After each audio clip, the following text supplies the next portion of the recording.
अस्सलामुअलैकुम। Alpha, thorn और shadow ने दूसरी सुबह की फ़्लाइट से कनाडा जाने के लिए 3 टिकट हासिल कर लिए थे और एक रात गुजारने के लिए शेरटन होटल में आ गए थे। थॉर्न रात गुजारने से पहले खूब पीने का आदी था, इसलिए होटल के बार में आ गया। एल्पा और शैडो ने उसे समझाया कि आज उसे ज़्यादा नहीं पीना चाहिए। अगर वह मदहोश होने के बाद सोएगा तो दूसरे दिन देर तक सोता रहेगा, जबकि सुबह 8 बजे फ़्लाइट रवाना होगी और उन्हें 6 बजे तक एयरपोर्ट पहुंचना है। उसने वादा किया वो बहुत कम पिएगा और रात को जल्दी सोएगा। एल्पा ने कहा, मैं शैडो के साथ 20 मिनट के बाद डाइनिंग हॉल में जाऊंगी, तुम आधे घंटे में सिर्फ 2 पैक पीकर आ जाओ। वो डाइनिंग हॉल में शैडो के साथ गई। थॉर्न ने पहला पैक पीना शुरू किया। वो विस्की में सोडा मिलाकर पीने का आदी था। सानी ने उसके दिमाग में रहकर आदत बदल दी। उसने पहले पैग में विस्की ज़्यादा और सोडा कम मिलाया, दूसरे पैग में सोडा मिलाना भूल गया। खालिश विस्की हलक से उतारने लगा। 2 ही पैग में दरो दीवार घूमने लगे, सर ज़रा चकराने लगा। एल्पा और शैडो ने आकर कहा, डाइनिंग हॉल में चलो। वो तीसरा पैग मुंह तक लाकर बोला, अभी चलता हूँ। एल्पा ने हैरानी से पूछा, तुम खालिश विस्की क्यों पी रहे हो, सोडा मिलाओ। उसके समझाने तक उसने एक ही सांस में गटागट गिलास खाली कर दिया। फिर गिलास मेज़ पर जोर से रखते हुए कहा, एक और लार्ज पैग। एल्पा ने गिलास हटाकर कहा, नहीं अब तुम नहीं पियोगे। उसने उठते हुए एक उल्टा हाथ उसके मुंह पर मारा। वह लड़खड़ा कर गिरने वाली थी। शैडो ने उसे संभाल लिया। आसपास की औरतें और मर्द चौंक कर देखने लगे। वो अपनी तौहीन महसूस कर रही थी, मगर उसकी मामूला थी, कुछ कह नहीं सकती थी और उसकी इजाज़त के बगैर उसके दिमाग में पहुंचकर उसे पीने से नहीं रोक सकती थी। शैडो ने कहा, थॉर्न कोई बात नहीं, तुम और पीना चाहते हो ज़रूर पियो, मैं तुम्हारे लिए बोतल लाता हूँ। अपने कमरे में चलकर पीना मुनासिब रहेगा, यहाँ तमाशा न बनो। वो एक बोतल खरीद कर थॉर्न को सहारा देते हुए लिफ्ट के जरिए कमरे में आया। एल्पा बिस्तर के सिरे पर आकर सर झुकाकर बैठ गई। उसे अपनी तौहीन का एहसास हो रहा था, लेकिन थप्पड़ मारने वाले से नफरत नहीं हो रही थी। थॉर्न को इतना नशा हो गया था कि जाम उठाते वक्त उसका हाथ इधर उधर भटक रहा था। ज़रा भटकने के बाद उसे उठाकर पीने लगा तो जाम नाक और होंठों से टकराने लगा। कुछ विस्की मुंह में जाने लगी और ज़्यादा लिबास पर गिरने लगी। शैडो ने उसके हाथ से जाम लेकर उसे सहारा देकर उठाया, फिर बिस्तर पर लाकर लिटा दिया। एल्पा ने कहा, शुक्रिया शैडो, तुम ना होते तो इसे संभालना मुश्किल हो जाता। शैडो गुड नाइट कहकर अपने कमरे में चला गया। एल्पा ने दरवाजे को अंदर से बंद कर लिया। फिर थॉर्न के पास बिस्तर पर आकर दूसरी तरफ मुंह फेर कर सो गई। सानी, सना, पारस और पोरस एक कार में लंदन की सैर कर रहे थे। उन्होंने रात का खाना एक रेस्तोरां में खाया। पोरस ने पूछा, दुश्मनों का क्या हाल है? सानी ने कहा, मैं वक्फे वक्फे से थॉर्न के दिमाग में जाती रहती हूँ, उसे कुछ ज़्यादा पिला दिया है, वो मदहोश है। मैं और सना आधी रात के बाद उसके अंदर जाकर तनवी में अमल करेंगे। पारस ने कहा, हमें मालूम होना चाहिए कि एल्पा के चले आने से हुकूमत इसराइल के अकाबरीन पर क्या गुजर रही है। सानी ने कहा, सना, हम दोनों अकाबरीन के दिमागों में जाएंगे। वो बोली, मुझे एक के दिमाग में पहुंचा दो, फिर मैं एक के जरिए दूसरे तीसरे के पास जाती रहूंगी। सानी ने उसे एक हाकिम के अंदर पहुंचा दिया। खुद फौज के आला अफसरान के ख्यालात बारी बारी पड़ने लगी। पता चला वो सब अभी मुतमईन है, क्योंकि एल्पा उनकी मौजूदगी में थॉर्न और शैडो के साथ रवाना हुई थी। सिर्फ ब्रेन आदम कुछ बेचैन सा था। एल्पा कहीं बाहर जाती थी तो दिन में 2 बार उससे रब्ता ज़रूर करती। ब्रेन आदम के हिसाब से उसे लंदन पहुंचे हुए 6 घंटे हो चुके थे। इतनी देर तक एल्पा कभी अपने बिग ब्रदर से ला ताल्लुक़ नहीं रही। ऐसी क्या बात हो गई है कि जिसे बरसों से बड़ा भाई समझकर उसके मशवरों पर अमल करती आई है, उससे इस बार गाफिल हो गई है? एल्पा ने पारस और पोरस से कहा, अभी वहाँ के अकाबरीन मुतमईन है, क्योंकि एल्पा उनसे कहकर यहाँ आई है। सिर्फ ब्रेन आदम इस बात पर परेशान है कि उसने उससे रब्ता क्यों नहीं किया है। पोरस ने कहा, मेरा ख्याल है उनकी नींदें उड़ा दो। एल्पा बनकर उन्हें बता दो कि वो सोने की चिड़िया हमेशा के लिए इसराइल से उड़कर किसी दूसरे मुल्क में चली गई है। पारस ने कहा, वो दूसरों की नींदें उड़ाती हैं, आज उनके बिस्तरों पर कांटे बिछा दो। सानी ने एल्पा की आवाज़ और लोबो लहजे इख्तियार किया। फिर ब्रेन आदम के पास आकर बोली, बिग ब्रदर, आप तमाम अकाबरीन से अभी कह दें कि वह अपने अपने सीक्रेट फ़ोन के स्पीकर एक तरफ से मुंसलिक कर लें, मैं एक अहम बात कहने वाली हूँ। ब्रेन आदम ने टॉप सीक्रेट फ़ोन का रिसीवर उठाकर तमाम अकाबरीन को बारी बारी फ़ोन किया कि वह अपने अपने सीक्रेट स्पीकर ऑन कर लें, एल्पा एक अहम पैगाम देने वाली है। थोड़ी देर बाद सानी ने पूछा, कि आप तमाम अकाबरीन मेरी आवाज़ सुन रहे हैं? ब्रेन आदम ने उसे एल्पा समझकर उसकी बात अपने रिसीवर पर दोहराई। तमाम अकाबरीन ने बारी बारी कहा, हम एल्पा की बातें तुम्हारी ज़ुबान से सुन सकेंगे, वो क्या कहना चाहती है? सानी ने कहा, एक दिन हर लड़की को मैके से ससुराल जाना पड़ता है। आखिर मैं कितने अरसे तक इसराइल में रहती, मैं थॉर्न के साथ ससुराल चली आई हूँ और अब कभी इसराइल वापस नहीं आऊँगी। ब्रेन आदम ने परेशान होकर कहा, यह क्या मजाक है? हम कभी यकीन नहीं कर सकते कि थॉर्न के साथ यहाँ से जाने के बाद अब कभी वापस नहीं आओगी। हम तमाम अकाबरीन मुल्क और कौम से वफादार रहने और मोहब्बत करने की मिसाल तुम्हारे नाम से दिया करते हैं। मैं जानती हूँ, मगर आप नहीं जानते कि थॉर्न ने अपनी मकनातीसी आंखों के जरिए मुझे अपनी मामूला और ताबे बना लिया। पहले उसने कहा था कि हम लंदन तक जाएंगे, लेकिन लंदन पहुंचने के बाद दूसरी फ्लाइट से दूसरे मुल्क चले जाएंगे। अभी किस मुल्क से बोल रही हो? सॉरी, थॉर ने हुक्म दिया है कि मैं इस मुल्क का नाम ना बताऊं। मैं उसकी महकूम हूँ। उसके हुक्म के मुताबिक सिर्फ इतना बता रही हूँ कि आप सब मेरी वापसी का इंतजार न करें। थॉर मुझे यहाँ से किसी तीसरे मुल्क ले जाने वाला है और शायद आइंदा मुझे आप लोगों से रब्ता करने की भी इजाज़त नहीं देगा। Okay so far. सानी दिमागी तौर पर पारस, पोरस और सना के सामने हाजिर हो गई। फिर मुस्कुराकर बताने लगी कि अब वहाँ के अकाबरीन का इत्मीनान ख़त्म हो चुका है। मूसाद की जासूस एल्पा को लंदन में तलाश नहीं करेंगे, क्योंकि उसने उन अकाबरीन को बताया कि थॉर्न एल्पा को दूसरे मुल्क ले गया है, फिर वहाँ से किसी तीसरे मुल्क में ले जाएगा। पारस ने कहा, आज इसराइली हुकाम और दूसरे अकाबरीन रत जगह मनाएंगे। सना ने कहा, मैं ख्याल ख्वानी करती हूँ। भाईजान के मशवरे के मुताबिक दुश्मनों के खिलाफ कुछ चालें भी चलती हूँ, लेकिन आप सबके दरमियान बैठकर यूँ लगता है जैसे तिफले मकतब हूँ। आप लोगों की हाजिर दिमागी और चालाकियाँ सीखते सीखते उम्र गुजर जाएगी। सानी ने कहा, ऐसी कोई बात नहीं। तुम बरस 2 बरस की ट्रेनिंग हासिल करके इतनी ज़ुबानें और इतने हुनर सीख लोगी कि फिर आज की तरह एहसासी कमतरी को भूल जाओगी। पारस ने कहा, अगर पोरस को एतराज़ ना हो तो हम सना को ट्रेनिंग के लिए बाबा साहिब के दायरे में भेज सकते हैं।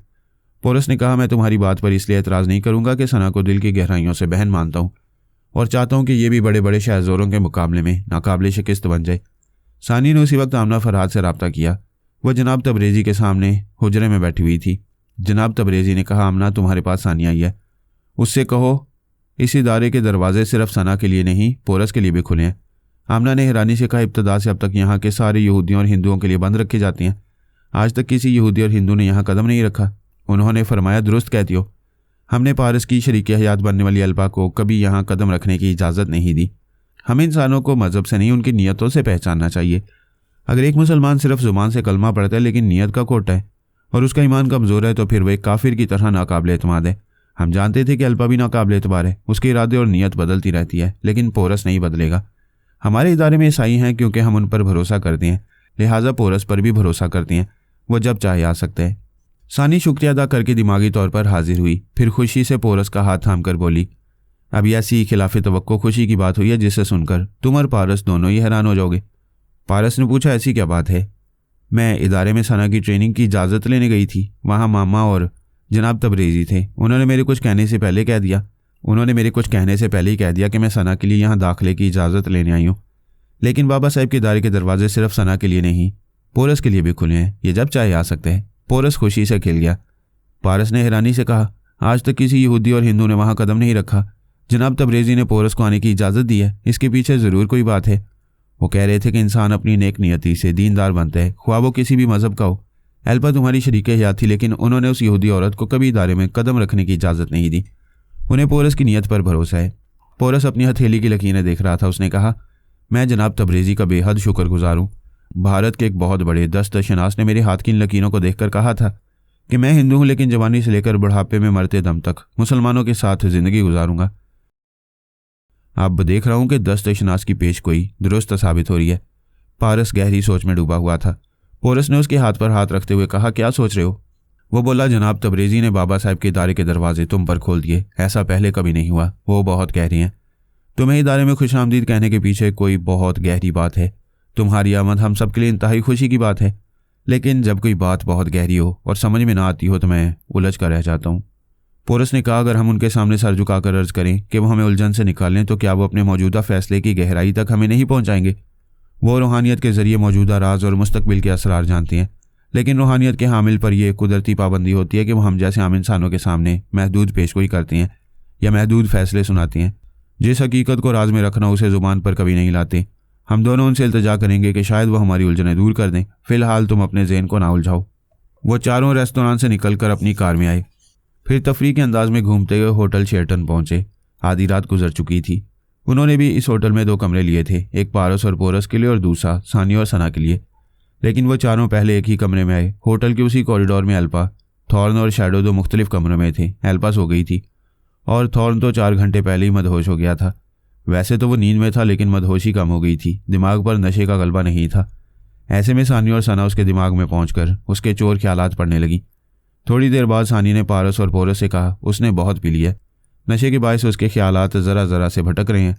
1 आध घंटे में उसके ख्यालात तरतीबवार हो जाएंगे, फिर उस पर तनमीमी अमल किया जाएगा। सना, कॉफ़ी का ऑर्डर दो, अभी हमें जागना होगा। पारस ने पूछा, उसके बेतरतीब ख्यालात क्या हैं? उसके दिमाग में हीरे जवाहरात समाये हुए हैं। उसके ख्यालात कह रहे हैं सब ले गया, वो सब ले गया है। एल्पा, टेलीपैथी, वो जजीरे में रहेगा। हीरे जवाहरात एल्पा टेलीपैथी लाएगी। पोरस ने कहा, ख्यालात बेतरतीब हैं मगर बात समझ में आ रही है। थॉर्न और शैडो के हिस्से के भी हीरे जवाहरात अननाउन के पास हैं। जब शैडो की तरह अननाउन को हीरे जवाहरात के साथ जजीरे में कैद किया जाएगा तो एल्पा टेलीपैथी के जरिए उन हीरे जवाहरात को ला सकेगी। अली अब अननाउन को जजीरे में नहीं पहुंचाएगा। शैडो वहां की कैद से निकल भाग गए। अननाउन को कोई दूसरी सजा दी जाएगी, इसलिए उसने एल्पा को अपना मामूल बनाया है कि अली जहां भी अननाउन को उन हीरे जवाहरात के साथ ले जाएगा, एल्पा टेलीपैथी के जरिए अननाउन के दिमाग में रहकर बताती रहेगी कि अननाउन को कहाँ ले जाया जा रहा है और हीरे जवाहरात कहाँ छुपाए जा रहे हैं। एक ट्रे में कॉफ़ी आ गई। वो सब पीते हुए बातें करने लगे। पोरस ने कहा, तकदीर के आगे टेलीपैथी भी काम नहीं आती। अकेली एल्पा की टेलीपैथी क्या काम आएगी। सानी, सना और अंकल पाशा ने टेलीपैथी का जोर लगाया, तदबीरें आजमाई, मगर तकदीर मेरी नासरा को ले गई। पारस ने कहा, तकदीर सिर्फ ले जाती नहीं है, कुछ देकर भी जाती है। जब पारस और पोरस मिल गए हैं तो नीलमा हमारी भी मक्कारियाँ देखेगी। बस इतना मालूम हो जाए कि वो किस मुल्क में है। सानी ने कहा, हम एल्पा के मामले से निमट कर नीलमा का सुराग लगाएंगे, लेकिन तुम्हें सब्र करना होगा पोरस। अगर जल्दबाजी की जाएगी और नीलमा की आत्मा कुरानी आयतों से घबरा कर निकल भागेगी तो नासरा का जिस्म मुर्दा हो जाएगा। पारस ने पूछा, यार कभी तुम ये सोचते हो कि जिस नासरा से टूटकर प्यार करते हो वो जिंदा नहीं है? एक नापाक आत्मा है, तुम्हारे सामने एक मुर्दा जिस्म पेश करती रहती है। हाँ, ये एक तल्ख हकीकत है। मैं जानता हूँ कि वो जिंदा नहीं है, लेकिन जिस तरह मर जाने वालों की तस्वीरें घर में लगाकर हम अपनी तसल्ली करते हैं, उसी तरह मर जाने वाली नासरा को चलते फिरते देखकर मोहब्बत भी करता हूँ और मातम भी। भाईजान, आपके साथ बहुत बड़ी ट्रेजेडी हो रही है। सानी ने कहा, मैं पोरस को सब्र करने को कह रही हूँ, लेकिन यह भी समझती हूँ कि उसे जल्द तलाश ना किया गया तो नीलिमा की आत्मा नासरा के अंदर रहकर तपस्या करती रहेगी और आत्मा शक्ति हासिल करती रहेगी। पारस ने कहा, आज तुम थॉर्न, एल्पा और शैडो से निमट लो, कल से हम नासरा का सुराग लगाने के लिए अपनी जहानत आजमाएंगे। वो दोनों कॉफ़ी पीने के बाद उस कमरे से चले गए। सानी और सना ख्याल ख्वानी की परवास करती हुई थॉर्न के ख्वाबीदा दिमाग में पहुंच गई। वहां सना खामोश रही और सानी तनवीं में अमल करने लगी। जब मैं अमली ज़िंदगी गुजारने लगता हूँ, यानी एक्शन में रहता हूँ, तो मुझे अच्छी तरह ना भूख लगती है ना पूरी तरह नींद आती है। जेराल्ड मुझे और संग्रीला को पिछली रात की नींद पूरी करने के लिए एक बंगले में छोड़ गया था। उसके एक कमरे में संग्रीला सो रहा था और मैं दूसरे कमरे में सोनिया से कुछ बातें करने के बाद सो गया, लेकिन आधे घंटे बाद ही आंख खुल गई। दिमाग कह रहा था कि जहाँ तक रूबरू मुकाबले का ताल्लुक है, संग्रीला के फाइट का अंदाज ही सबसे मुख्तलिफ और अनोखा है।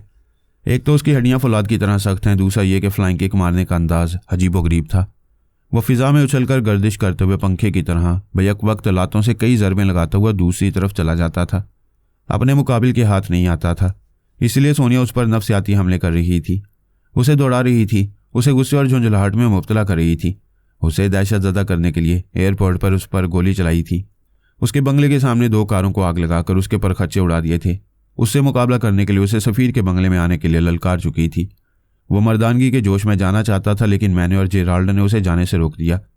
वैसे लाशऊरी तौर पर वो भी ये समझकर सहमा हुआ था कि सोनिया किसी लम्हे में मौत बनकर आ सकती है। एक कहावत है कि शैतान जान से नहीं मारता, सिर्फ जान मुसीबत में डालता रहता है। यूं आदमी मुसीबतों से लड़ते लड़ते जान दे देता है। सोनिया हालात के पेश नज़र इकदामात करती थी। वो भी शैतान को जान से नहीं मार रही थी, सिर्फ उसकी जान मुसीबतों में डाल रही थी। आधे घंटे की नींद के बाद मेरी आंख खुली तो यही बात ज़हन में आई कि शैतान को जान से मारना नहीं, हल्कान करना।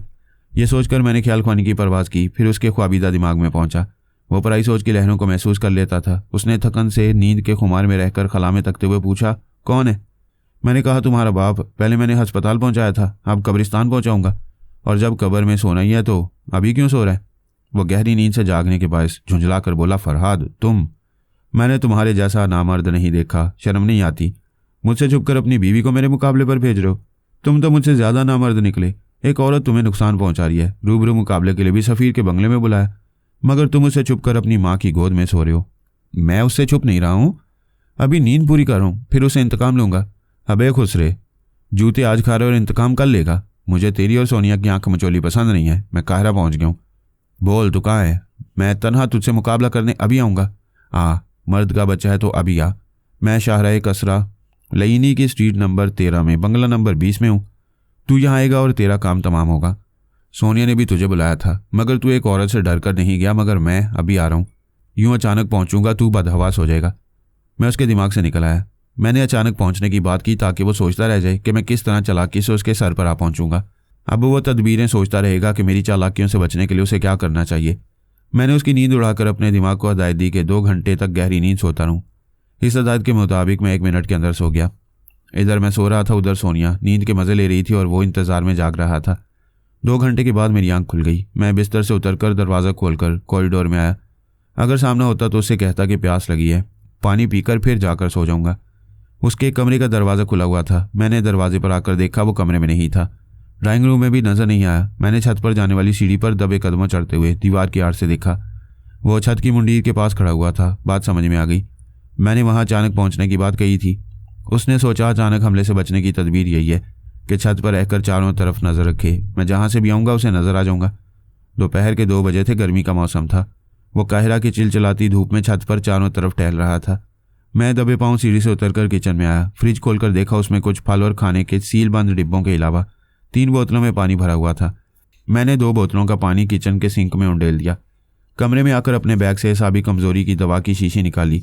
फिर किचन में आकर फ्रिज खोलकर तीसरी पानी से भरी हुई बोतल में वो दवा थोड़ी सी मिकदार में डाल दी। इसके बाद फ्रिज को बंद करके अपने कमरे में आ गया।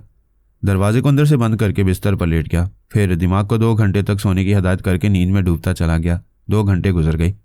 4:30 बजे आंख खुली। मैं उसी वक्त उसके दिमाग में पहुंचा। वो चौंक कर बोला, कौन फरहाद? मैंने कहा, बुज़दिल कमीने, मुझे गलत पता बताकर भटका रहे और खुद कहीं एयर कंडीशनड कमरे में आराम कर रहे। वो बोला, झूठ मत बोल, मैंने सही पता बताया था। तेरे इंतज़ार में दोपहर 2 बजे से अभी 4:30 बजे तक धूप में खड़ा रहा। अबे और ड्रामेबाज, स्ट्रीट नंबर 30 में कोई बंगला नंबर 20 नहीं है।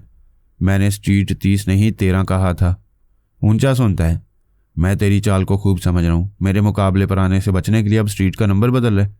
कोई बात नहीं, मैं अभी स्ट्रीट नंबर 13 में आ रहा हूँ। तेरे झूठे मुंह पर जूते मारूंगा। ये कहते ही मैं उसके दिमाग से निकल आया। वो सो नहीं पा रहा था। उसका दिमाग बोझल हो रहा था, लेकिन वो कमज़ोरी महसूस नहीं कर रहा था। इसका मतलब ये था कि उसने दवा मिली हुई बोतल का पानी नहीं पिया है।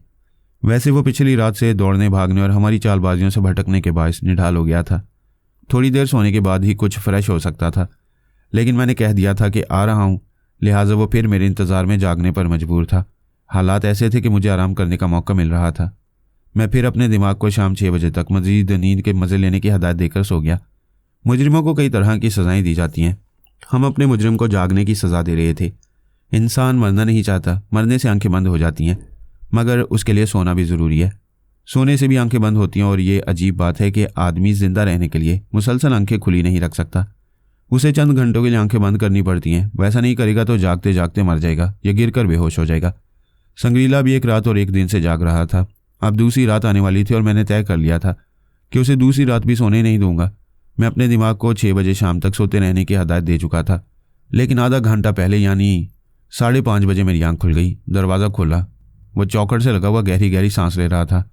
दरवाज़ा खुलते ही वो मुझ पर आ गिरा। मेरा सहारा लेते लेते फर्श पर गिरने लगा। मैंने उसे उठाकर बिस्तर पर लिटा दिया। उसकी सोच ने बताया कि उसने थोड़ी देर पहले फ्रिज को खोलकर बोतल से पानी पिया था। इसके बाद वो कमज़ोरी महसूस करने लगा। एक तो दिन और रात भर की बेदारी थी, ऊपर से हिसाबी कमज़ोरी की दवा उसके अंदर पहुंच गई। इन हालात में उसकी कुव्वत बर्दाश्त जवाब दे रही थी। वो बेहोश होने वाला था।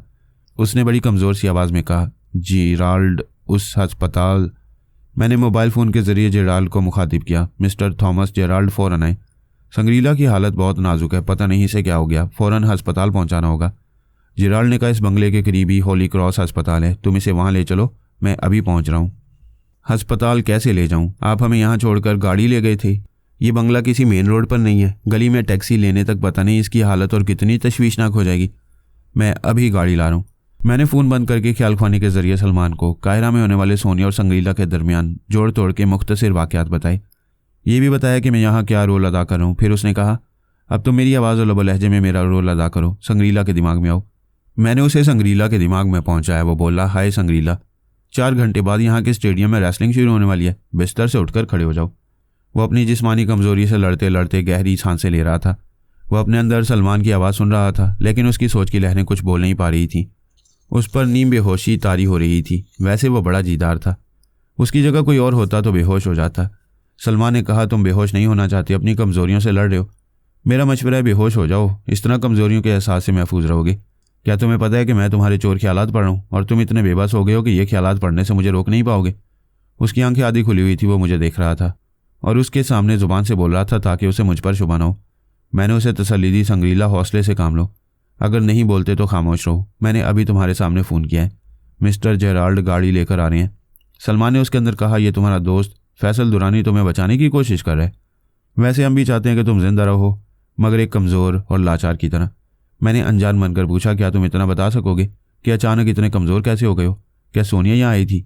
क्या उसने तुम्हें ज़िंदगी की भीख मांगने के लिए किसी हथकंडे से कमज़ोर बना दिया? वो मजबूर था, जुबान से और सोच की लहरों से भी कुछ कह नहीं पा रहा था। थोड़ी देर में जेराल्ड 2 पहलवानों के साथ वहां गया। वो पहलवान संग्रीला को उठाकर बंगले के बाहर गाड़ी में ले जाने लगे। जेराल्ड ने पसीना पहुंचते हुए पूछा, इस पर अचानक नींद बेहोशी कैसे तारी हो रही है? मैंने उससे पूछा था, मगर ये कुछ बोल नहीं पा रहा। हम कमरे से निकलकर जाने लगे। जेराल्ड ने कहा, गॉड, काहिरा में कितनी गर्मी है। वो मेरे साथ चलते हुए अचानक अलग हो गया। रुमाल से पसीना पहुंचते हुए किचन में घुस गया।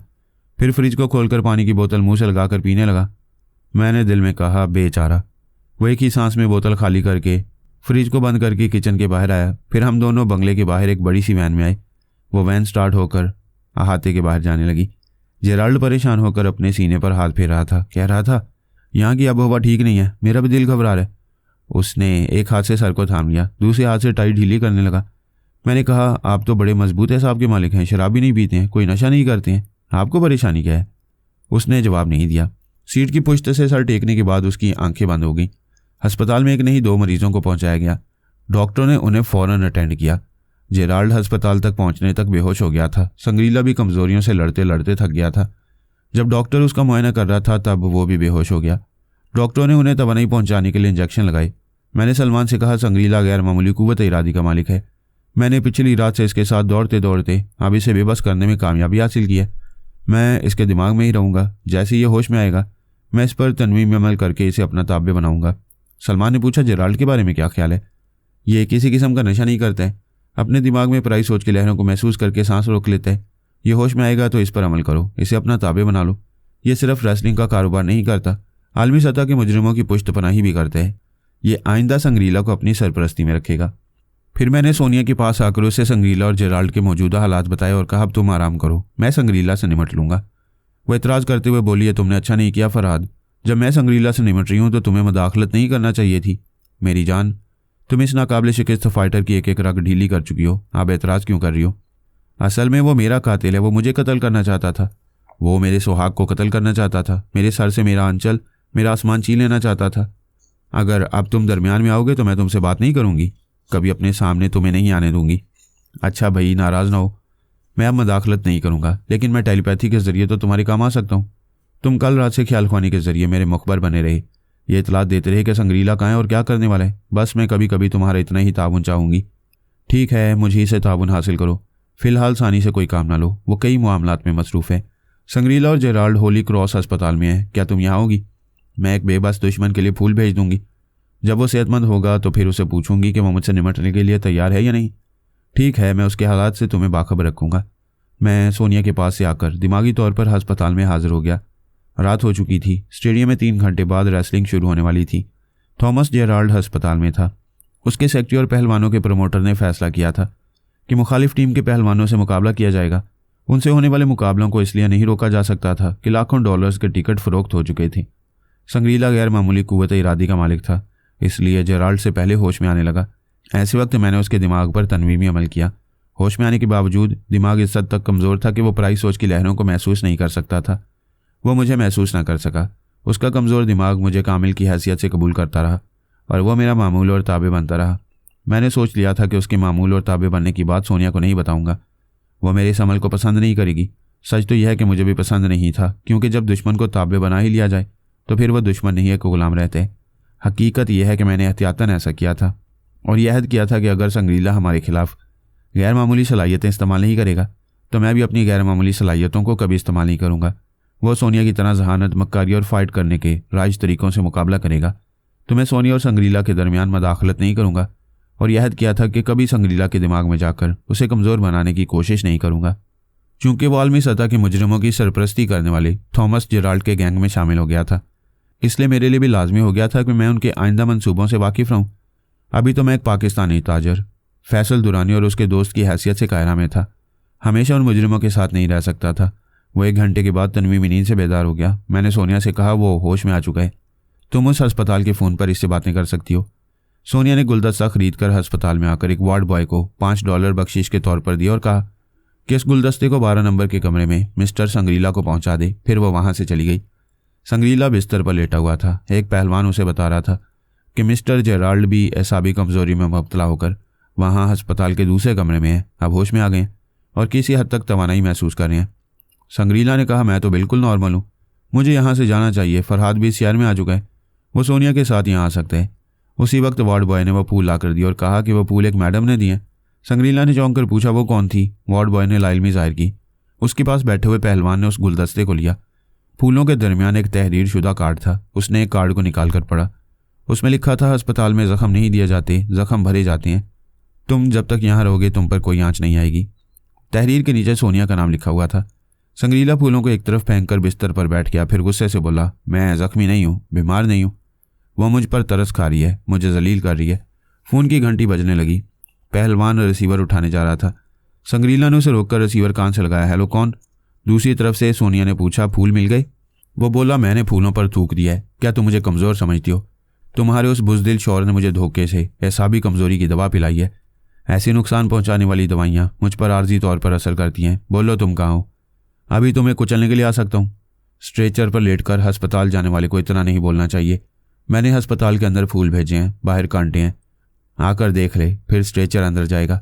मुझे याद है तुमने अमरीकी सफीर के बंगले में कैसा जाल बिछाया था। 3 अमरीकी सुरागरसा गए थे, उनमें से कोई जिंदा नहीं आया।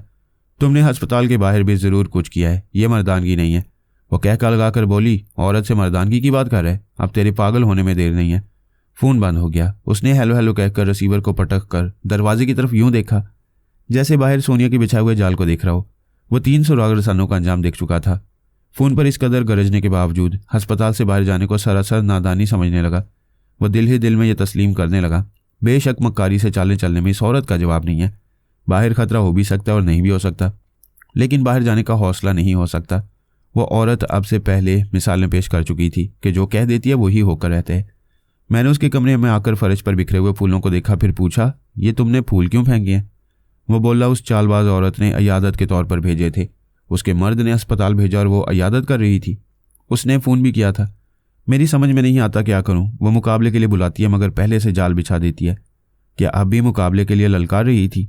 हाँ, कह रही थी कि अस्पताल के बाहर उसने कुछ ऐसे इंतजाम किए हैं कि फिर मुझे स्ट्रेचर पर यहाँ लाया जाएगा। ये भी कोई मुकाबले का तरीका है कि मुकाबले के आने से पहले दहशत पैदा करती है? लेकिन तुम्हारे जैसे नाकाबिले शिकस्त फाइटर को दहशत ज़्यादा नहीं होना चाहिए। मैं उससे खौफज़दा नहीं हूँ, मैं बुज़दिल नहीं हूँ।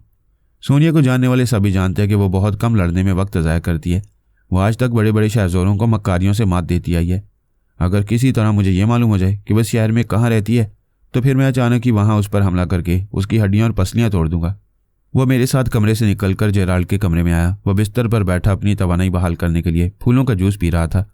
उसने संग्रीला से कहा, अभी मुझे पहलवान ने बताया कि सोनिया फिर तुम्हें गुस्से और झुंझलाहट में मुब्तला कर रही थी।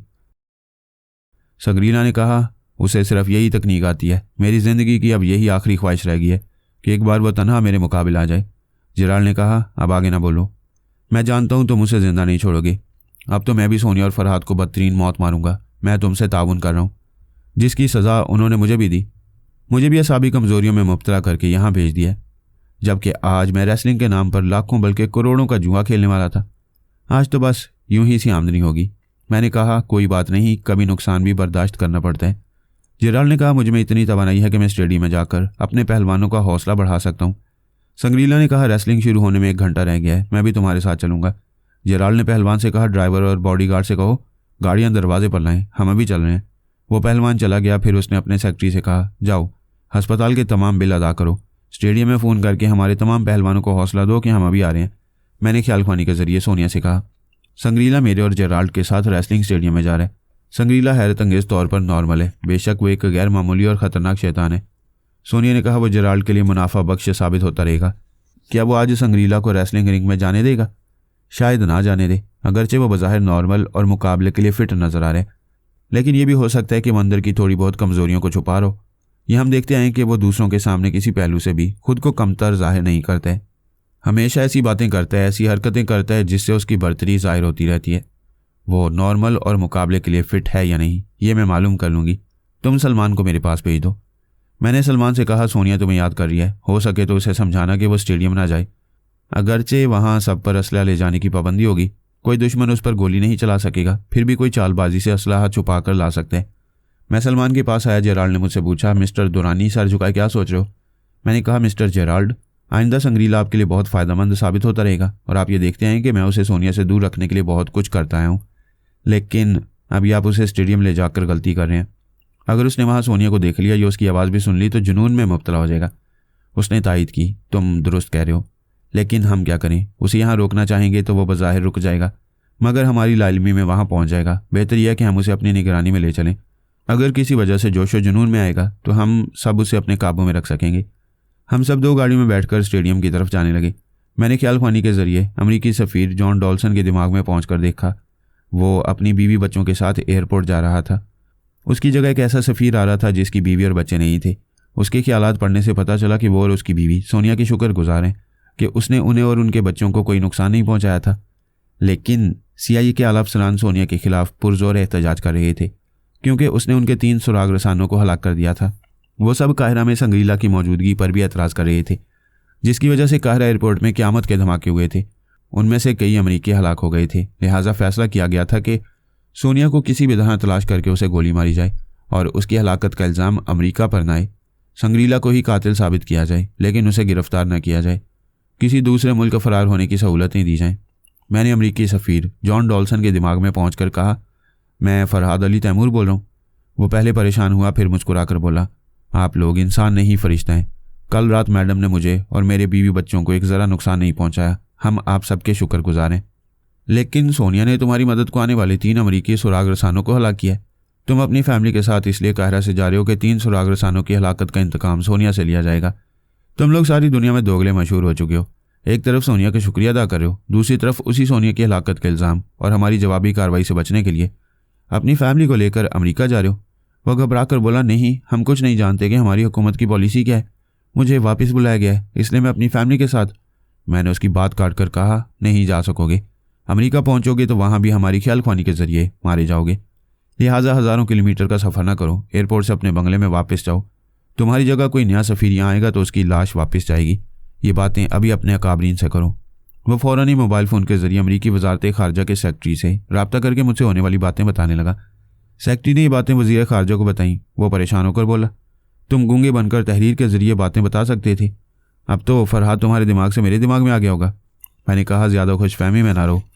मैं सिर्फ तुम्हारी नहीं, तमाम अमरीकी अकाबरीन के दिमागों में पहुँच सकता हूँ।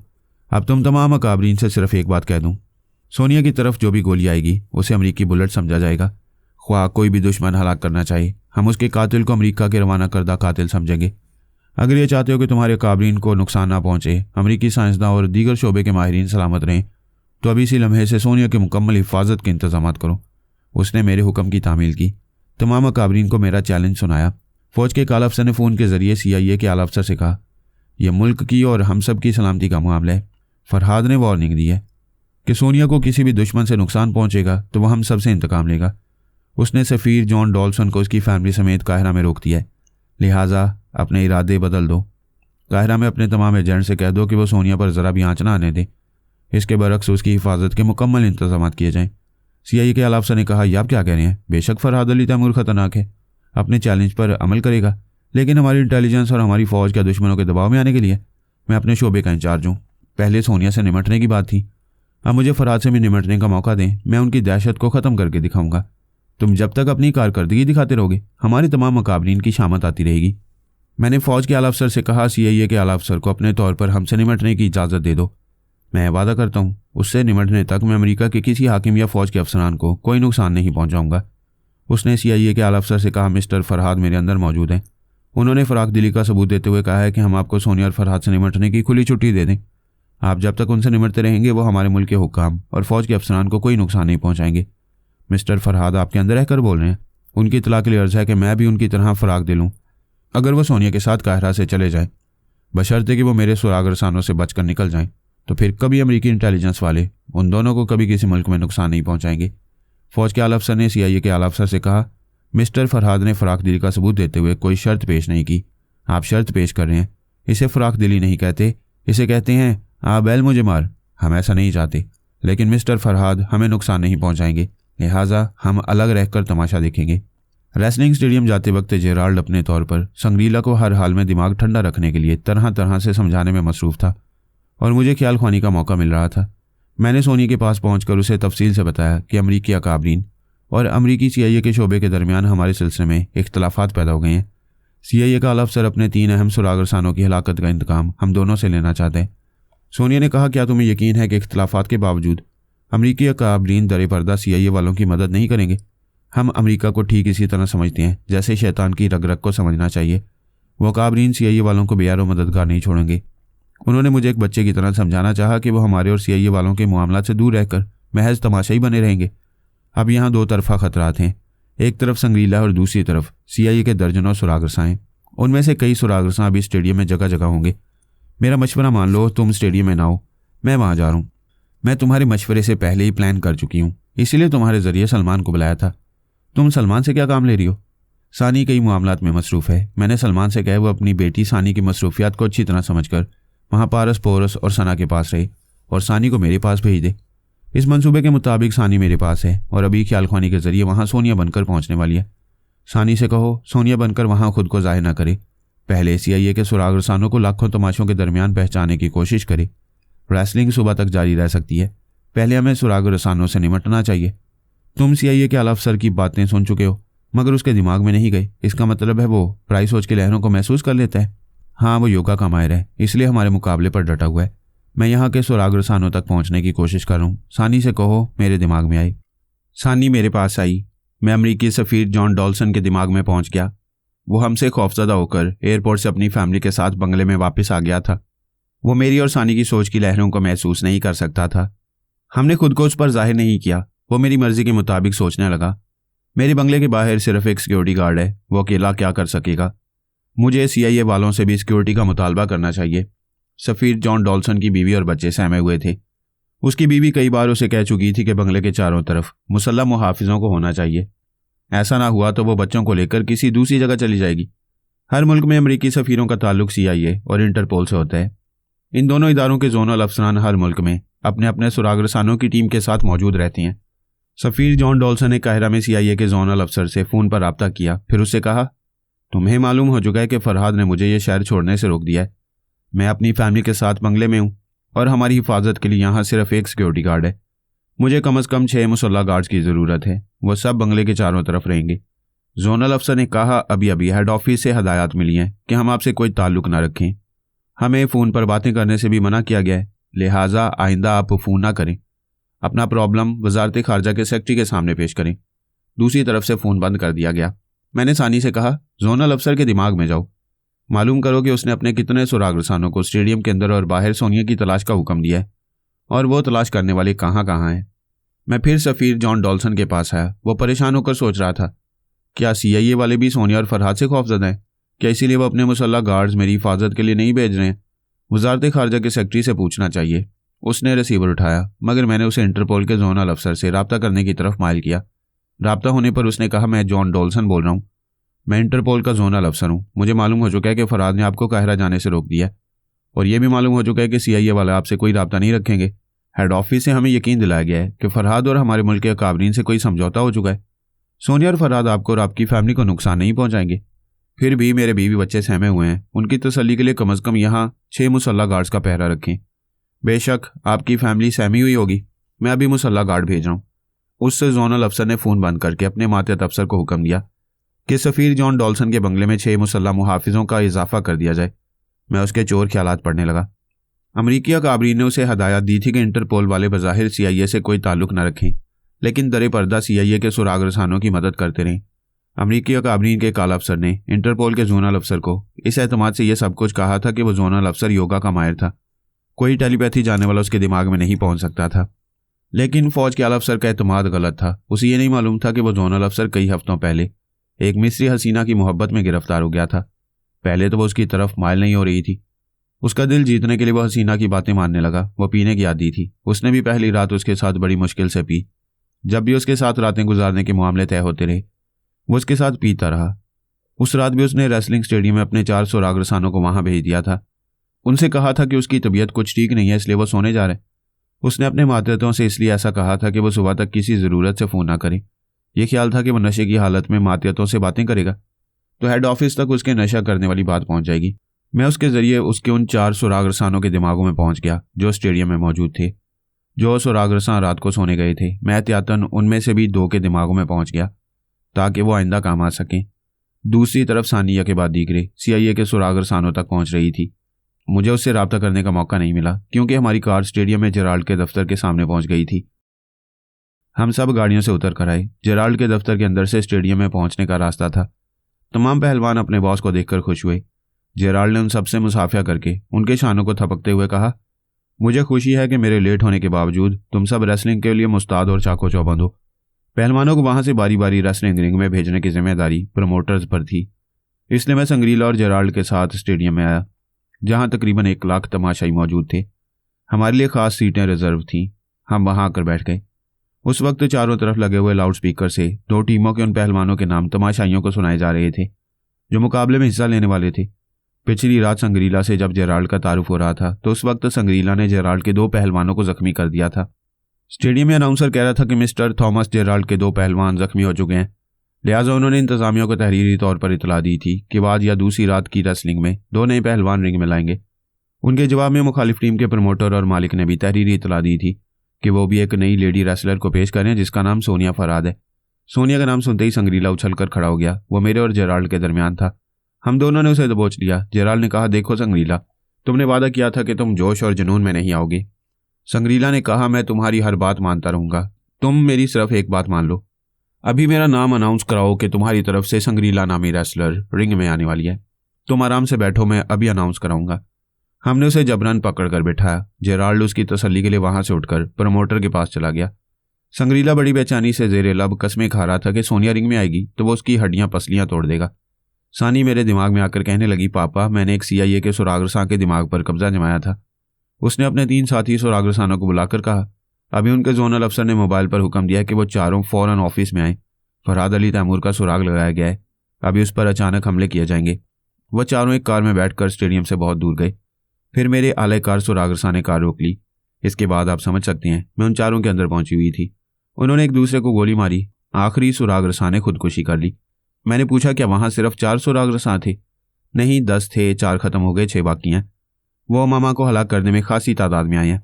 तुम बाकी 6 से निमट लो, फिर मैं तुम्हें इंटरपोल के सुरागरसां तक पहुंचाऊंगा। पापा, अब मेरा मामा के पास रहना जरूरी है। प्लीज आप उन सुरागरसानों से निमट लें। ये तुम्हारी मम्मा क्या हरकतें कर रही हैं? ये तो आप मुझसे ज्यादा समझ सकती हैं। मैं तो वही करती हूँ जो वो कहती हैं। प्लीज आप मेरे पास आकर उन 6 सुरागरसानों के दिमागों में पहुंचें।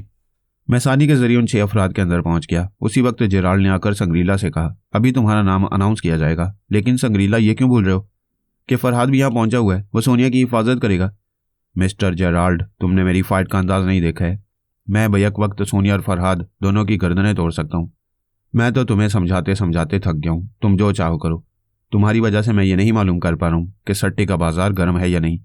जेराल्ड ने मोबाइल ऑन करके अपने सेक्रेटरी से रब्ता किया। स्टेडियम के एक प्राइवेट ऑफिस में सट्टा चल रहा था। दोनों टीमों के मालिक और उनके सेक्रेटरी वहां मौजूद थे और ये हिसाब हो रहा था कि पहले 2 पहलवानों की रेसलिंग पर हार जीत का अंदाजा करके कितने लोग कितनी रकमें लगा रहे हैं। सेक्रेटरी ने बताया, दोनों टीमों के ऐसे पहलवान रिंग में जा रहे हैं जो बहुत ज्यादा मारूफ नहीं है, इसीलिए सिर्फ शौकीन रईसों ने मशगले के तौर पर थोड़ी रकम लगाई है। जेराल्ड ने कहा, इन 2 पहलवानों के बाद मिस्टर संग्रीला के नाम का ऐलान करो। एक हड्डी के ढांचे को देखकर सब हंसेंगे।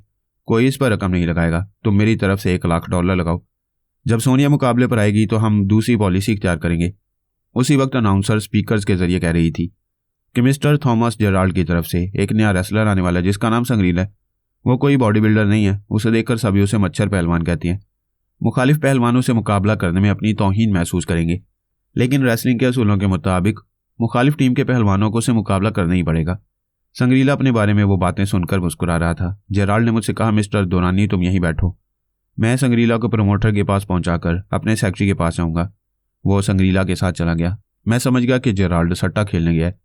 उन दोनों के जाने से मुझे ख्यालख्वानी करने का मौका मिल गया। मैं CIA के जोनल डायरेक्टर के दिमाग में पहुंचा। पता चला वो भी स्टेडियम में मौजूद है। वहां रेसलिंग देखने के दौरान में वो अपने मातहत सुरागरसानों की कारकर्दगी भी देखना चाहता था। स्पीकरों के जरिए जब सोनिया के नाम का ऐलान हुआ तो उसकी दिलचस्पी बढ़ गई। मैंने उसके दिमाग में कब्जा जमाकर उसे अपने एक सुरागरसां से रब्ता करने पर माइल किया। उसने मोबाइल पर कहा, मुझे फरहाद का सुराग मिल गया है। तुम 6 साथियों को लेकर स्टेडियम के बाहर पार्किंग एरिया के पास आओ। बाकी 4 साथियों को यहाँ रहने दो। उसे तो 6 मातहत सुरागरसां ही मिलने वाले थे। 4 को सानी खत्म कर चुकी थी। वो अपनी जगह से उठकर स्टेडियम के बाहर आया, पार्किंग एरिया से बाहर आया। थोड़ी देर में उसके 6 मातहत आकर गाड़ी में बैठ गए। वो उसे तेजी से ड्राइव करते हुए एक तरफ जाते हुए बोला, हमें जल्द अज जल्द पर्ल होटल में पहुंचना है। वो रूम नंबर 606 में है। हम वहाँ पहुंचकर पहले तस्दीक करेंगे, क्योंकि कई बार उसकी हलाकत की खबर आम हुई है। बाद में पता चलता है कि वो जिंदा है। हम पूरी तरह यकीन कर लेने के बाद उसे मौत के घाट उतारेंगे। वह मेरी मर्जी के मुताबिक बोलता जा रहा था और गाड़ी की रफ्तार खतरनाक हद तक बढ़ाता जा रहा था। एक मातियत ने कहा, सर आप कभी इतनी तेज़ रफ्तारी से ड्राइव नहीं करते हैं। जब फरहाद उस होटल में आया तो फिर? वो अपनी बात पूरी ना कर सका। मेरे आलाकार जोनल डायरेक्टर ने बाएं तरफ गाड़ी को मोड़ा। उधर एक पेट्रोल पंप था। गाड़ी पूरी तेज़ रफ्तारी से मुड़कर पेट्रोल से भरे हुए पंप से टकराई। एक जोरदार धमाका हुआ। इसके साथ ही आग भड़क गई। मातियतों की चीखें सुनाई दी। उन्हें दरवाज़ा खोलकर बाहर छलांगे लगाने का मौका नहीं मिला। आग बहुत बड़े दायरे में फैलती हुई बुलंदी की तरफ जाती हुई धुआं धुआं से होने लगी। गाड़ी के अंदर बैठने वाले जिंदा जल रहे थे। आखिरी दुश्मन के जल मरने तक मैं वहां का मंजर देखता रहा। फिर मेरी ख्याल खानी की लहरें वापस आ गई। इन लहरों को किसी के भी मुर्दा दिमाग में जगह नहीं मिल सकती थी। स्टेडियम में कुश्ती शुरू हो चुकी थी। रिंग के अंदर दो पहलवान अपनी अपनी जिस्मानी कुव्वत और दाव पेच का मुजाहरा कर रहे थे। उनकी हार जीत का फैसला होने के बाद संग्रीला सोनिया को ललकारने के लिए रिंग में आने वाला था। इस दौरान में मैंने फिर ख्याल खानी की। अमरीकी फौज के आला अफसर के पास पहुंचकर बोला, अभी 2 घंटे पहले तुम्हारे पास आया था। तुम गवाह हो कि तुम्हारी CIA के शोबे के आला अफसर ने दावा किया था कि वो अपने सुराग रसानों की हलाकत का इंतकाम मुझसे और सोनिया से लेगा। काहिरा में CIA का जो अमला है वो जोनल डायरेक्टर को मिलाकर तादाद में 14 है। सोनिया ने पिछली रात 3 को हलाक किया, बाकी 11 को मैंने अभी जहन्नुम में पहुंचा दिया। ये खुशखबरी CIA के आला अफसर को सुना दो। मैं दिमागी तौर पर अपनी जगह हाजिर हो गया। पहली कुश्ती का फैसला बहुत जल्द हो गया। जेराल्ड के पहलवान को शिकस्त हुई थी। मुखालिफ टीम का पहलवान जीत गया। वैसे जेराल्ड बहुत तजुर्बेकार था। उसने मुखालिफ टीम के पहलवान पर रकम लगाई थी। उसे बड़ी हद तक यकीन था कि उसका अपना पहलवान हार जाएगा।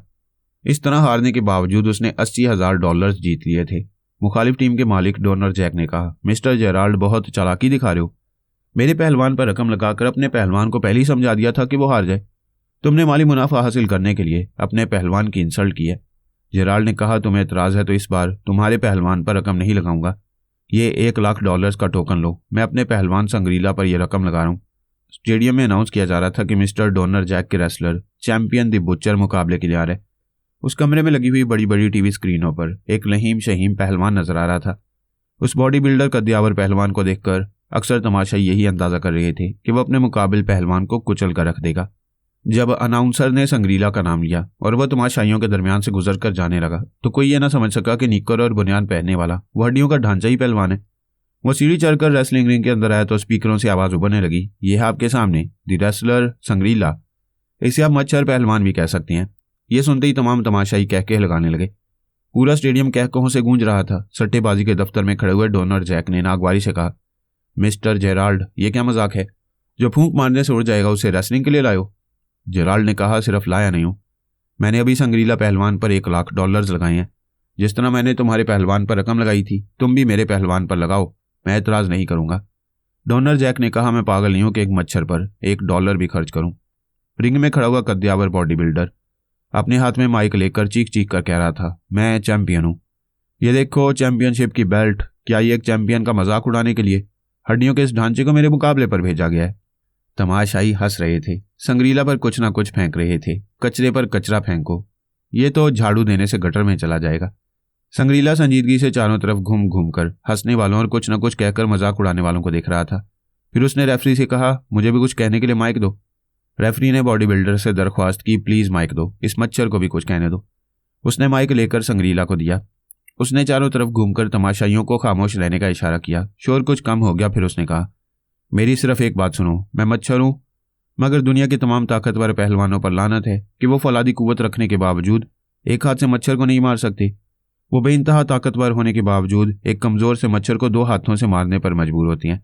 ये बॉडी बिल्डर पहलवान जो चैंपियन कहलाता है, इससे पूछो कि क्या ये एक हाथ से मच्छर को मार सकते हैं? अगर नहीं तो फिर ये यहाँ से एक मच्छर से मात खाकर जाएगा। सट्टा खेलने वालों को यकीन हो गया कि इसी मच्छर से बॉडी बिल्डर का मुकाबला होगा, इसलिए सभी उस बॉडी बिल्डर पर रकम लगा रहे थे। कोई यकीन ही नहीं कर सकता था कि संग्रीला जीत सकेगा। सब यही कह रहे थे कि वो हड्डियों का ढांचा टूट फूट कर रिंग से बाहर जाएगा, बल्कि जाने के काबिल भी नहीं रहेगा। उसे स्ट्रेचर पर ले जाया जाएगा। सिर्फ 20 मिनट के अंदर उस बॉडी बिल्डर पर 28 लाख रुपए लगाए जा चुके थे। डोनर जैक ने अपने आदमी के जरिए बॉडी बिल्डर तक ये बात पहुंचा दी कि वो रेसलिंग शुरू करने में जरा देर करे और तमाशाइयों के सामने संग्रीला का मजाक उड़ाता रहे। ऐसा करने से बॉडी बिल्डर को उसके मुआवजे के अलावा बोनस भी दिया जाएगा। बॉडी बिल्डर अपने बॉस डोनर जैक की हदायत के मुताबिक रिंग के रस्सों पर कभी इधर कभी उधर चढ़कर कह रहा था, मच्छर ये नहीं जानता कि उसे मारने के लिए एक हाथ की भी ज़रूरत नहीं पड़ती, वो एक फूंक मारने से हवा हो जाता है। लोग इस बात पर कहके लगाने लगे। संग्रीला रिंग के रस्से से लगा उसकी बातें सुनता रहा। वो जानता था कि मुकाबला शुरू करने में देर क्यों की जा रही है। सट्टा खेलने वाले अंधाधुंध उस बॉडी बिल्डर पर रकम लगा रहे होंगे। जेराल्ड ने उसे समझा दिया था कि मुकाबला शुरू हो तो वो ज़्यादा देर मुकाबला ना करे, क्योंकि वो देर करेगा तो सट्टा खेलने वालों को अंदाज़ा होगा, फिर यकीन होगा कि जिसे वो मच्छर समझ रहे हैं वही मुकाबला जीतने वाला है, फिर वो मच्छर पर ही रकम लगाने लगेंगे। जेराल्ड नहीं चाहता था कि उसकी जीत में कोई दूसरा सट्टेबाज हिस्सादार बने। आखिर मुकाबला शुरू हुआ। बॉडी बिल्डर पहलवान ने कहा, अभी मैंने कहा था कि मच्छर एक फूंक मारने से उड़ जाता है, ये देखो। वो फूंक मारने के लिए उस पर झुका तो एक उल्टा हाथ पड़ा। बॉडी बिल्डर तकलीफ से कराते हुए लड़खड़ाते हुए रस्से से जाकर लग गया। उसे महसूस हो रहा था जैसे हाथ से नहीं हथौड़े से मुंह पर मारा गया हो। उसकी आंखों के सामने कुमकुमे से जलने बुझने लगे। कई सेकंड तक उसकी आंखों के सामने अंधेरा छाया रहा। पूरे स्टेडियम में खामोशी छा गई। सभी गुमसुम से रहकर हैरानी से देख रहे थे। आंखों से देखकर यकीन नहीं आया, जबकि यकीन आना चाहिए, क्योंकि मच्छर ताकतवर पहलवानों को भी काटता है। संग्रीला अपने मुकाबले से दूर जाकर खड़ा हो गया। जब बॉडी बिल्डर ने संभल कर उसे देखा तो अपनी तकलीफ भूल गया। उसे अपनी तौहीन का एहसास हुआ। इस बार वो मोहतात होकर आगे बढ़ा। ऐसे वक्त संग्रीला फिजा में उछलकर पंखे की तरह घूमता हुआ उसके मुंह पर कई लातें मारता हुआ उल्टी कलाबाजी खाकर रिंग के फर्श पर खड़ा हो गया। बॉडी बिल्डर के मुंह पर सिर्फ एक लात नहीं पड़ी थी, बल्कि लोहे की कई सलाखें पड़ी थी। वो चकरा कर गिर पड़ा। संग्रीला ने आकर उसके सीने पर एक पैर रखा। रेफरी ने झुककर 3 बार फर्श पर हाथ मारा। वो बॉडी बिल्डर उठ ना सका। जेराल्ड की हदायत के मुताबिक संग्रीला सिर्फ 2 मिनट में मुकाबला जीत गया। रेफरी ने उसका एक हाथ पकड़कर उठाते हुए उसकी जीत का ऐलान किया। संग्रीला ने हाथ झटककर माइक उठाकर कहा, मैं जीतने के लिए भी रिंग से बाहर नहीं जाऊंगा। यहाँ एक एक रेसलर आता जाए और मुकाबला करता जाए। मैं सिर्फ एक मुकाबले के लिए आया हूँ। यहाँ ऐलान किया गया था कि एक लेडी रेसलर सोनिया फरहाद मुकाबले के लिए आई है। मैं सबके सामने उसे चैलेंज करता हूँ। वो आई है तो अभी आ जाए, और अगर नहीं आएगी तो फरहाद अली तैमूर को शर्म से डूब मरना चाहिए। आ जा। तू मेरे हाथों से मरने के लिए और फरहाद के हाथों से कफन पहनने के लिए पैदा हुई है। आ जा। रेसलिंग रिंग के अंदर संग्रीला हाथ में माइक लिए चारों तरफ घूम घूम कर सोनिया को चैलेंज कर रहा था। रेसलिंग की इंतजामिया से कह रहा था, जिस लेडी रेसलर सोनिया के बारे में ऐलान किया गया था उसे मुकाबले पर भेजा जाए। मैं अपनी जगह बैठा उसका चैलेंज सुन रहा था। स्टेडियम में लाखों तमाशाइयों के दरमियान वो मेरी मर्दानगी को चैलेंज कर रहा था कि अगर सोनिया मुकाबले पर ना आए तो मुझ जैसे मर्द को डूब मरना चाहिए। अक्सर मुखालफिन अपने मुकाबले पर आने के लिए गालियां दे देकर ललकारते हैं। ऐसी इंतहा कर देते हैं कि गैरत के मारे मैदान में आना ही पड़ता है। वो कमबख्त मेरी गैरत को ललकार रहा था, लेकिन मैं बर्दाश्त कर रहा था। इसकी कई वजूहात थीं।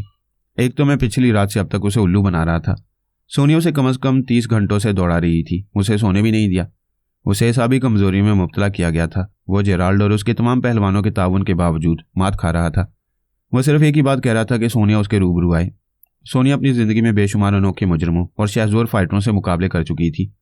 अब भी वह संग्रीला के रूबरू आ सकती थी, लेकिन फिलहाल न आने की एक और ख़ास वजह थी। अमरीकी हुकाम दोगली हरकतें कर रहे थे। एक तरफ उन्होंने मुझसे वादा किया था कि संग्रीला की पुश्त पनाही नहीं करेंगे। दूसरी तरफ अमरीकी CIA और इंटरपोल के सुराग रसानों को दरे पर्दा हुक्म दिया था कि मैं और सोनिया जहां नजर आए हमें गोलियों से भून डाला जाए। मैं और सानी उन सुराग रसानों के दिमागों में पहुंचकर उन्हें हलाक कर चुके थे। हमारे हिसाब से CIA और इंटरपोल के वो तमाम सुराग रसा हलाक हो चुके थे, लेकिन हमारा हिसाब गलत हो सकता था। हमारे कुछ ऐसे दुश्मन हो सकते थे जो हमारे मुकाबले में नहीं थे। अगर सोनिया रेसलिंग रिंग में जाती तो संग्रीला से मुकाबला करने से पहले ही उसे गोलियों से छलनी कर दिया जाता। पहलवानों की एक टीम का बॉस जेराल्ड था और दूसरी टीम का boss Donor Jack. Donor Jack के पहलवानों को इस बात पर गुस्सा आ रहा था कि उनके एक पहलवान को संग्रीला ने 2 मिनटों के अंदर शिकस्त दी है। ये तौहीन उनसे बर्दाश्त नहीं हो सकी। मुखालिफ डोनर जैक के 4 पहलवान गुस्से में दौड़ते हुए रिंग के अंदर आ गए। एक ने चीख कर कहा, मच्छर काटने आए और उसे पहले 1-2 बार मारने की कोशिश करो तो वो बच जाता है, लेकिन 2 हथेलियों के दरमियान आकर पिस जाता है। अब तू यहां से जिंदा नहीं जाएगा। संग्रीला ने कहा, मैं तुम सबसे मुकाबला करूंगा, मगर मेरी एक बात मान लो। पहले लेडी रेसलर सोनिया को मेरे मुकाबले पर भेजो। एक और पहलवान ने कहा, एक शर्त पर। वो लेडी रेसलर जरूर आएगी, मगर शर्त यह है कि पहले तुम हमसे मुकाबला करो। ठीक है, मैं तुम्हारी यह शर्त पूरी करता हूँ। वो रिंग के कॉर्नर से आगे बढ़कर एक पहलवान के पास आया। दूसरे पहलवान ने उसके मुंह पर एक घूंसा मारा। वो अचानक घूंसा खाकर पीछे के रस्से से टकराकर वापस आया। चारों पहलवानों ने उसे उठाकर दूसरे रस्से पर फेंका। वो रस्से से टकराकर उछला। चारों ने उसे पकड़कर नीचे पटक दिया। सट्टा खेलने वाले कमरे में बैठे टीवी देख रहे थे। अब यकीन से समझ रहे थे कि चारों पहलवान उस मच्छर को बुरी तरह तोड़ फोड़ कर रख देंगे।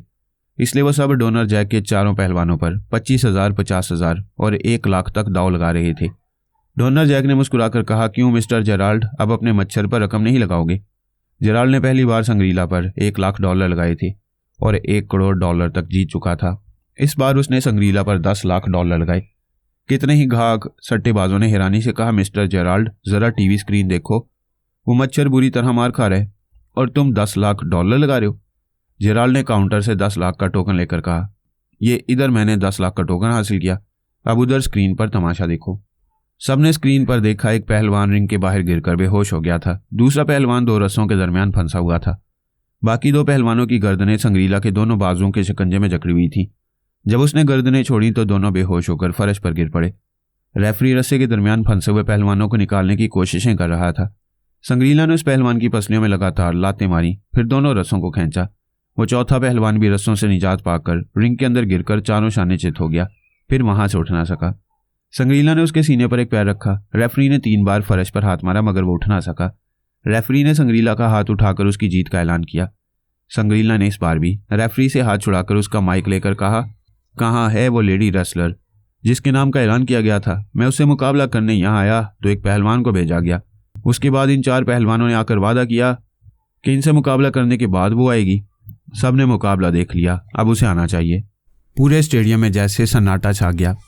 तमाशाइयों को आंखों से देखकर यकीन नहीं आ रहा था कि एक मच्छर ने 4 पहलवानों को मार गिराए। उन पहलवानों को स्ट्रेचरों पर डालकर ले जाया जा रहा था। ऐसे में ऐलान हुआ, आ रही है वो खतरनाक लेडी रेसलर जिससे मुकाबला करने के लिए ये संग्रीला बेचैन है। वही लेडी रेसलर सोनिया आ रही है। एक बड़े आराइशी गेट के पास आतिशबाजी हुई। रंग बिरंगी आतिशबाजियों के दरमियान एक कद्यावर सेहतमंद हसीना नजर आई। जिस कदर जोरों शोर से उसकी आमद का ऐलान किया गया, तमाशाइयों ने उतने ही जोरों शोर से तालियां बजाकर उसका इस्तकबाल नहीं किया। किसी को यकीन नहीं था कि सोनिया अपने पैरों से चलकर वापस जाएगी। जिस मच्छर के मुकाबले में 5 मर्द पहलवान टूट फूट गए थे, वहाँ एक औरत की क्या अहमियत हो सकती थी। वह चुस्त पतलून और बुनियान पहने हुए थी। रिंग के अंदर आकर रेफरी से माइक लेकर बोली, कुत्ता बहुत देर से भौंक रहा है। इसके काटने के बायस 5 पहलवान 14 इंजेक्शन लगवाने गए हैं। आप सब खामोश हैं, ये समझ रहे हैं कि मैं एक औरत हूँ। इसका एक हाथ खाते ही भाग जाऊंगी, लेकिन नहीं, अब 1 मिनट के अंदर भागने वाला है। आप तमाशा देखें। संग्रीला एक कॉर्नर पर खड़ा उसकी बातें सुनकर मुस्कुरा रहा था। मैंने उसके दिमाग में पहुंचकर कहा, अबे दांत अंदर कर गधे, इस तरह नहीं मुस्कुराते। वो बोला, अच्छा तो दोनों मियाँ बीवी मेरे मुकाबले पर आए हो? नहीं, 5 पहलवानों से मुकाबला करते वक्त तेरी बुनियान फट गई, सिर्फ नीकर रह गई है।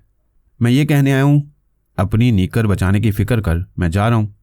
उसने माइक वापस कर दिया, फिर उसे एक कुत्ते की तरह पुचकारने लगी। वह जॉगिंग के अंदाज में उछलने लगा। अब हम उसके स्टाइल को समझ गए थे।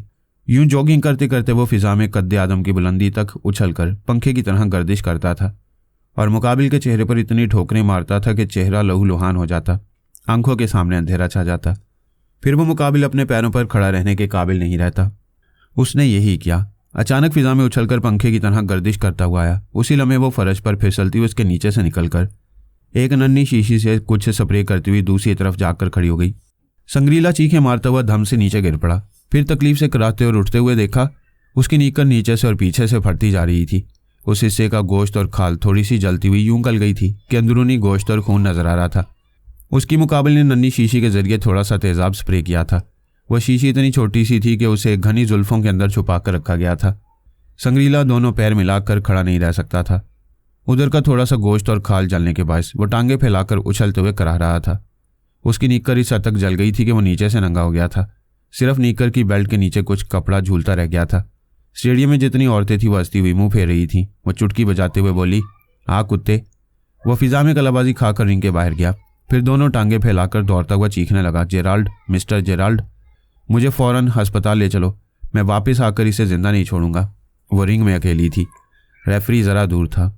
उसी वक्त तमाशाइयों के हजूम से 6 अफराद रिवॉल्वर लिए दौड़ते हुए रिंग के चारों तरफ आए। फिर रिवॉल्वरों से चलने वाली गोलियां सोनिया के जिस्म के मुख्तलिफ हिस्सों में पैवस्त होने लगी। वो चीखें मारती हुई फर्श पर गिरकर हमेशा के लिए साकित हो गई। फायरिंग के बायस भगदड़ मच गई थी। वो सब उन 6 रिवॉल्वरों के मुकाबले में निहत्ते नहीं रह सकते थे। स्टेडियम में मौजूद पुलिस वालों ने भी अपना असलहा नहीं निकाला। वह 6 फायर करने वाले इत्मीनान से जा रहे थे। वह ऐसे वक्त एक दूसरे के लिए ढाल बने हुए थे ताकि कोई फायर करे तो वो भी जवाबी कार्रवाई करते हुए वहां से बाहर चले जाएं। मैं और सानी स्टेडियम के 2 मुसल्लह सिपाहियों के दिमागों में थे। उन्होंने सर उठाकर स्टेडियम की बुलंदी पर भारी भरकम टॉप लाइट्स को देखा। वो लाइट्स जिन तारों से बंधी हुई थी उन पर फायर करके तारों को तोड़ दिया।